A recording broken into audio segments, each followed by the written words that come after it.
And that what we were talking about right now, that was exactly my next question, is like, how do you think about this whole thing and whatever's happening around us, and how do you turn the scarcity mindset into positive mindset, and how do you move forward from this? And you already elaborated on that, which is great. Yeah, I mean, and listen, I agree. And you talked about, actually, you bring up always very positive thoughts in terms of what's happening right now. That's Hmm. why me and you, when we have conversations, always great.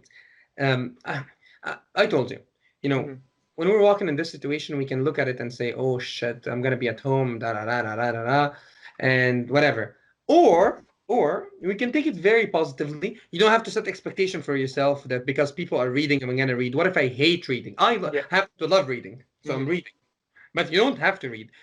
A friend of mine is learning, what's it called? The Illustrator on Adobe, the Yeah. graphic design, or whatever, whatever, you know. But and it doesn't, by the way, sometimes it doesn't have to be productive. You can look at it and say, how can I make the most out of it so I'm happy, Hmm. right? If it's productive in the way, awesome, right? So this is a time I think we will never get where life is paused. Literally, things are paused. You can regroup. I love to reorganize papers to say, well, where am I standing right now? Is that what I want to do? Is my head in the right place or am I in the wrong one? Or, where exactly do I stand? How can I improve? All of these things, right? So I think it's a great time. It's a pause.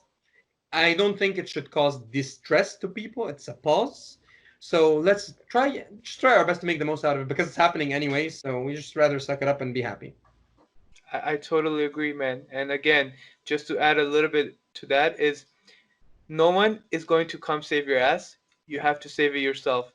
And the only thing that, and then elaborate on that, because at the end of the day, people can tell you what you want to know and what you have to do. Like you're telling me, right? Essentially, I'm learning right now. And you can tell me all these beautiful things, and this is what you have to do, and then open up a TFSA and all that stuff. If I don't go open that up and don't do it myself, information is useless. No one. You know, okay, I want to share something on this part really Please quick. do. Please do. There are three things that make you do something. Hmm. Okay? These three things are knowledge, skill, and sorry, it was knowledge, skill, and Execute. desire. Desire. Okay. Okay, so three things: knowledge, skill, desire. Now, knowledge is your what and why.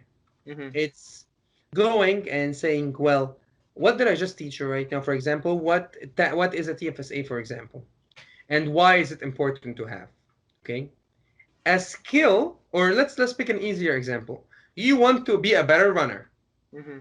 So your what is I want to be a better runner. Why? I want to improve my health. How do I do it? You look up techniques and tactics. You see what does the best runner do? What does the shittiest runner do? What does the mediocre runners do? And you kind of look at things and you start practicing. So it's the how. This is the skill.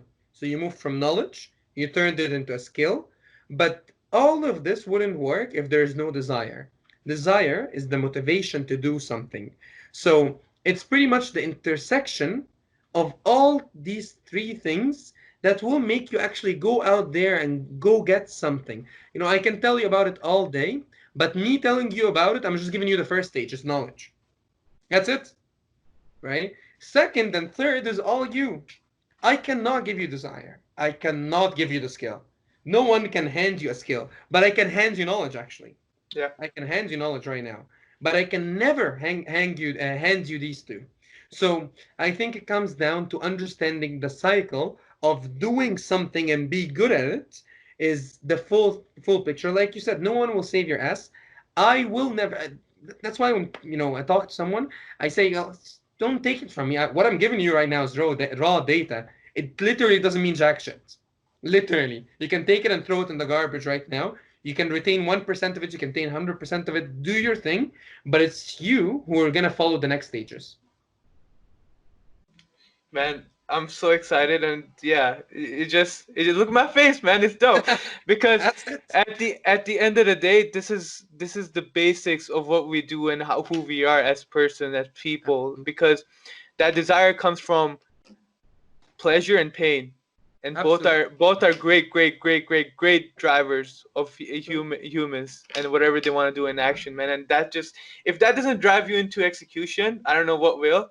And yeah, that's it, man. It's amazing what how far we can go just with like building small desire, which will accumulate, not even accumulate, it will add to the desire over time. And yeah, and if you do that over time, you will kill it. Exactly.